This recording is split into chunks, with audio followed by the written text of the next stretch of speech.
Little League games. Was I too soft on him? Was I too hard? And the guns, I had them in a box under my bed.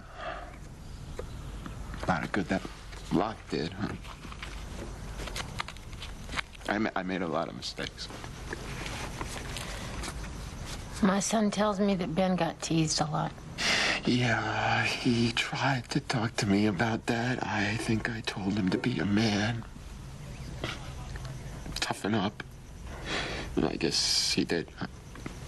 Did he talk much about school? Some. Not enough. You were there, weren't you? Yes. You saw. Did you see him? What did he look like? Was he scared? Was he angry? I don't really think that he even knew what he was doing. It almost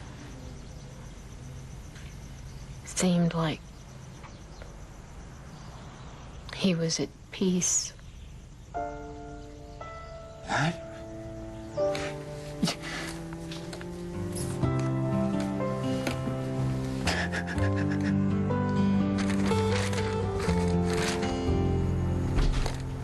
Rene, I'm sorry to interrupt you, but Mrs. Sims called and she wants you to come over right away. Something about showing you something. I called animal control about Mrs. Maple's dog, and they said that she was accidentally put to sleep last night. So will you please call her and tell her?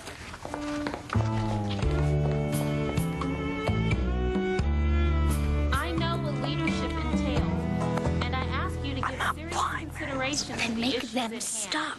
For Friday's election is not a popularity contest. You wouldn't win that either, Jungle Bunny.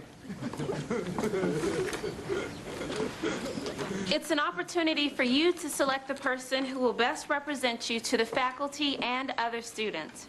I know without a doubt that I am the person for that job.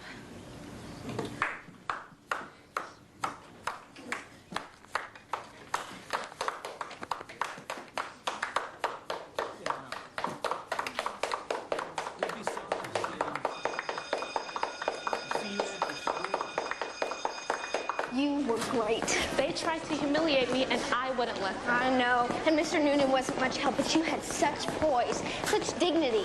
I was so proud of you. Thanks to me. Oh, and Carter stood up and applauded. Did you see him do that? What's up, man? Nigger lovers don't play on this school's team, Sims. Get off me, man!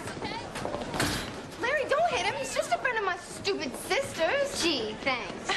Tell little Colliar to stop it. Little Colliar would love to stop it, but little Colliar didn't start it. I'm warning you. Ooh, I'm shaking in my boots for his head.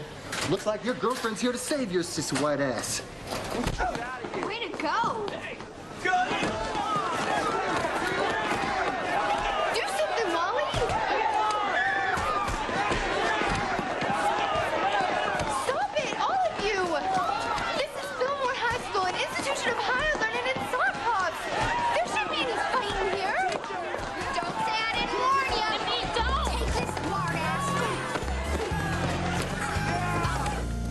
Kids today are more aggressive. Some of them. They're disrespectful. They challenge authority in a heartbeat. When I first started teaching, they weren't like that. Oh, kids today are growing up faster than they used to. Well, I grew up pretty fast. Didn't make me get a gun and shoot my schoolmates. I've seen a lot over the years, but I never thought I would see something like this. One child killing another.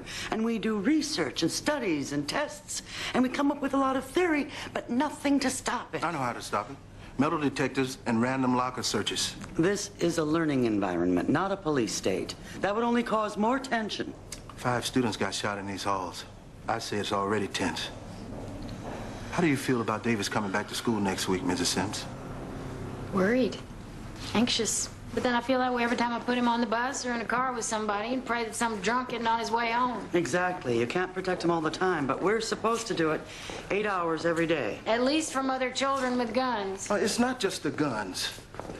Look at the guy in Japan, killed all those kids with a knife. Mrs. Sims, we don't have the answer, but something, I don't know what, is going on with some of our young boys. They're furious, either at us or the world, and they've decided for themselves what the answer is. And it's one shining moment of rage, played out on a stage for all the world to see. Why are they so mad? They are not doing anything adults aren't doing. Road rage, office shootings, family massacres. And we say they're not listening to us.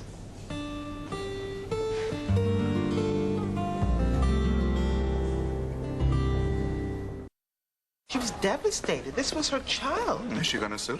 I don't know. I'm meeting with her this afternoon. Renee, do you think you should be eating butter? I mean, that much butter?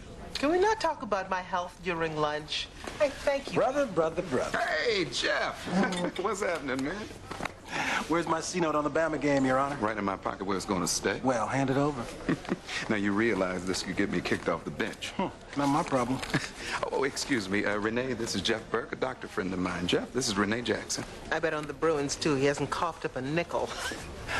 Turk told me you had a minor arrhythmic episode the other night. Jeff's a cardiologist. Is he? Actually, my office is right across the street. Is it? Hey, wait a minute. I got an idea. Do you? Why don't you let him check you out and run a few tests? What a great idea. As luck would have it, my schedule's clear for the next hour and a half. I'm very sorry, but I can't. I am meeting with a client right after lunch who's recently suffered a terrible loss. The dog is already dead, Renee. I mean, don't you think it's time you start looking out for yourself first? See the doctor. Are you getting off on this? If we ever go out again, are you going to want to dress up like a nurse or something? Turk. Oh, my. Muriel? It's not fair. All Muffy did was grab and Fanny's lawn. I am so sorry. The people down at Animal Control told me that it was just a horrible, horrible accident. Rear-ending somebody's bumper is an accident, and bumpers can be replaced. Oh, my God. You know, her feet smelled like corn chips. I mean, do Bunny's feet smell like corn chips?